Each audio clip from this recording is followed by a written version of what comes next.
What is yoga? Yoga is a state. So one of the ways that we can describe yoga, we can take recourse to one of the classic definitions given in the Bhagavad Gītā, one of the central and most treasured texts of the yoga tradition. In the Bhagavad Gītā, Kṛṣṇa, who is the teacher, in dialogue, in conversation with his student Arjuna, gives an initial definition of yoga as samatva. Samatva.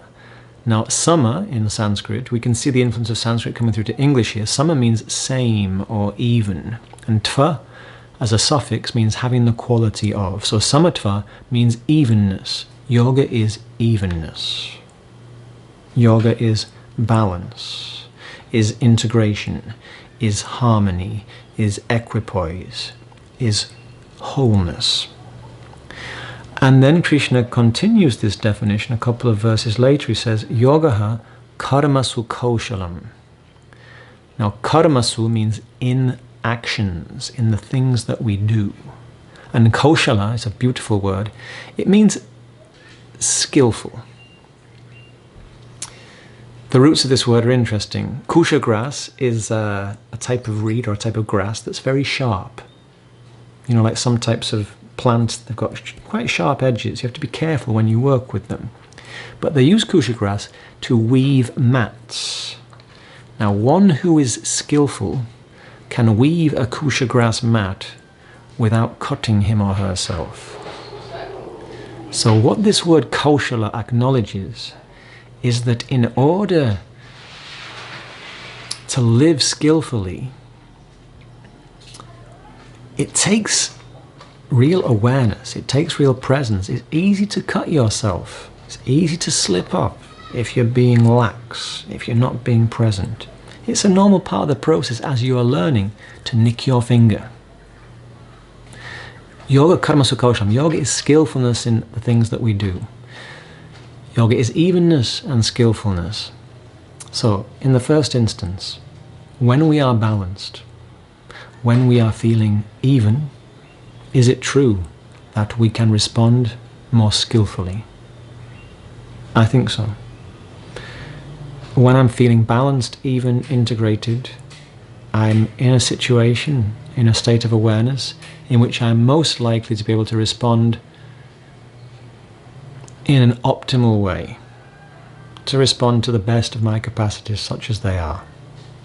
If, however, I feel fragmented, if I feel pressed down by frustration or anger or worry or anxiety, or I'm kind of carried away in an ecstatic, jubilant state, overexcited state, I might not be able to respond so skillfully. If I'm overexcited, I might not make the most judicious choice. Similarly, if I'm feeling a bit dejected, or I'm feeling very angry, similarly, my discernment is likely to be shrouded and clouded and distorted.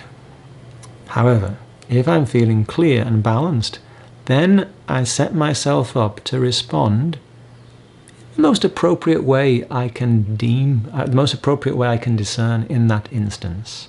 And this is the idea of yoga. Yoga is a state of balance, which is the foundation for skillfulness and easefulness. And this idea of kaushala, embedded in the word, is this idea that it's normal to slip up. Evenness is something we have to practice. It's a skill we have to keep developing. We have to keep practicing. Even if you have developed a level of skillfulness where you can weave the mat easily, if you don't keep your hand in, if you don't keep training, if you don't keep practicing, chances are you'll nick your hand again. In other words, the very word that Kṛṣṇa uses in the Gita to describe yoga as skillfulness reminds us that yoga is something that demands constant, steady attention. And similarly, in the Yoga Sūtra, another very key text in the yoga tradition, which we'll speak more about in significant detail as we go on, just like we will about the Gita. In the Yoga Sūtra, Patañjali, who is the sage who wrote down this yoga teaching, he emphasizes yoga practice is everything that we do. Yoga practice is the effort to foster steadiness. And that effort to foster steadiness needs to be dirghakala in the Sanskrit, which means for a long time. Nairantarya, uninterrupted. Satkara, attended to with real presence. Asevita, and a spirit of devotion.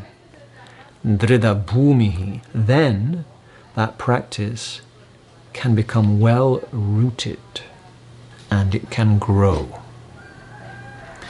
So we start to see here, as we look at these classic definitions, the importance of the words in the Sanskrit tradition, the importance of the roots, because everything grows from the roots. So when we want to study practical yoga philosophy, it's really, really helpful to tune in to these foundations, these roots that are encoded in these core classic texts like the Yoga Sūtra, like the Bhagavad Gītā. And we'll be getting to plenty of that as we go on. But Patañjali says, yoga practice is a long-term, unbroken, wholehearted effort attended to with a spirit of commitment and devotion. Kṛṣṇa says, yoga is evenness and skillfulness, and the word he uses also encodes the idea that that requires constant, steady effort. So, is yoga something we do? Well, yoga's not something that we can just do. It's not, oh, I do yoga on a Thursday night. No, yoga is something we can practice. So the yoga method is something we can practice with, but the state of yoga is something we can only really invite. So yoga practice, I would say, is about extending and reaffirming an invitation to all parts of ourselves to come together and inhabit this present moment a little bit more fully.